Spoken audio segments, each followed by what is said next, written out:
El tiempo en la Edad Antigua, los griegos lo concebían como un círculo. No era que hubiera una sucesión de días que empiezan y acaban, sino un círculo, era cíclico totalmente. Y la idea de inicio y fin se produce cuando en la Biblia se expulsa a Adán y a Eva del paraíso y entonces comienza el tiempo. El tiempo comienza como concepto lineal en ese momento. Y desde entonces ponemos un año cero y un progreso hacia adelante.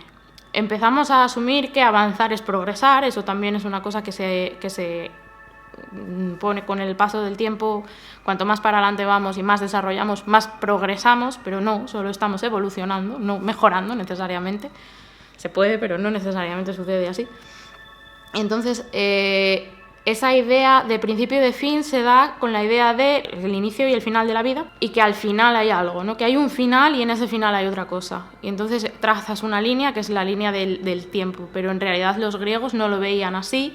Supongo que otras sociedades y otras civilizaciones tampoco lo verían así porque es totalmente judeocristiana esa concepción de principio a fin y al final es la recompensa, ¿no? Y por eso viene la vida de sufrimiento y la vida de... Luego ya a nivel más cómo concebimos el tiempo, le ponemos relojes, pero realmente el tiempo como tal lo medimos de manera artificial. Medimos el tiempo porque hemos decidido estandarizarlo de esta manera, pero si te fijas en los calendarios, el nuestro y el chino no son el mismo. El tiempo es el mismo en sí, el en sí del tiempo es el mismo, pero la medición del tiempo varía. Entonces, ¿cómo medimos el tiempo? Como hemos estandarizado que se mide, a base de los distintos cambios que ha habido en la humanidad y los distintos descubrimientos que se han efectuado en los campos de la ciencia. En la toma de decisiones del día a día está totalmente metido en nosotros la idea de principio, de fin, de llego tarde a trabajar.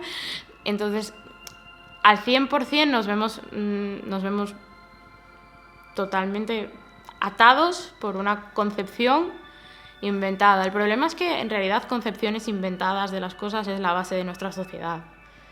Nos vemos atados por una idea metafísica que es el dinero, nos vemos atados por otra idea que es el tiempo. No es que el tiempo no exista, sino la medición objetiva del tiempo. Entonces, día a día es inseparable porque nadie se para a reflexionar cuando se levanta a las 7 de la mañana. El tiempo no existe. Voy a ver si llego tarde a trabajar. Porque la idea de tarde, pronto, eso lo seguimos teniendo. Aunque sepamos, aunque lo estudiemos desde un campo más metafísico, más externo al propio tiempo, está metido dentro de nuestra sociedad y dentro de nuestra cultura. Y de todas las culturas. Todas las culturas tienen una concepción del tiempo, aunque sea distinta en cada sitio. Creo que existe un interés muy grande en eso porque estamos constantemente viajando en el tiempo. El problema es que solo viajamos hacia adelante. Entonces, la posibilidad de abrir una puerta a viajar hacia atrás nos abre un montón de posibilidades. Nosotros tenemos solo la idea de para adelante y para atrás. De hecho, hay teorías que dicen que no existe el presente. Existen solo pasado y futuro. Y teorías que dicen lo contrario, que solo existe el presente, que no hay futuro ni pasado. Entonces, la idea de si yo viajo al pasado viene por un lado, yo creo, por la parte de me gustaría haber hecho las cosas distinto y me imagino un mundo posible. Y la idea de si yo cambiara el pasado, ¿cómo sería mi presente? Entonces, siempre que se nos plantea ciencia ficción o de narrativa o películas, de hecho está muy de moda el tema, siempre se plantea el qué pasa con mi presente. Y mi presente, cuando yo viajo al pasado, deja de ser ese, ¿no? Y siempre se habla mucho del equilibrio entre la alteración de las cosas del pasado y si vas a dejar de existir, por ejemplo. Entonces, claro, entra en conflicto el decir, me gustaría viajar en el tiempo, me gustaría cambiar las cosas, arreglar X problema, pero ¿qué habría pasado? ¿Yo estaría viva? ¿No estaría viva? ¿Qué pasaría ahí? Entonces, da mucho juego a nivel creativo, aparte de que de mucho juego a nivel filosófico pensar en los distintos mundos posibles, ya no al nivel de la lógica, sino al nivel de la metafísica también, que digas, mira, es que cambiaría tantísimo el mundo si yo hubiera matado a Hitler, pero quizás habría venido algo peor. O habría mejorado todo muchísimo y nunca habríamos llegado a la catástrofe que tenemos ahora. Todos los hechos que suceden en el mundo están conectados también, y entonces, ¿qué pasaría si alterara uno? Es una pregunta que es muy recurrente y muy jugosa.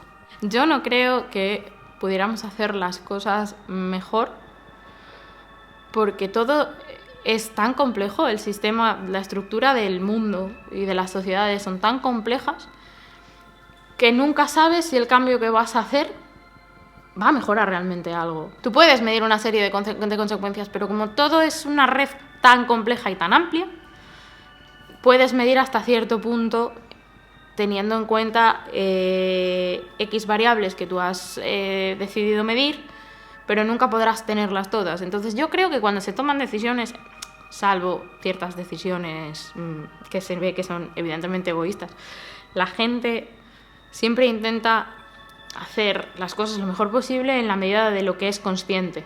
Y como no hay nadie que sea consciente del total, porque no tenemos esa omniconsciencia que tendría un Dios, por ejemplo, no podemos saber que lo que hemos cambiado realmente puede mejorar o empeorar. Por ejemplo, la idea de viajo al pasado, mato a Julio César. ¿Qué habría pasado si hubiera matado a César? O si no lo hubieran matado.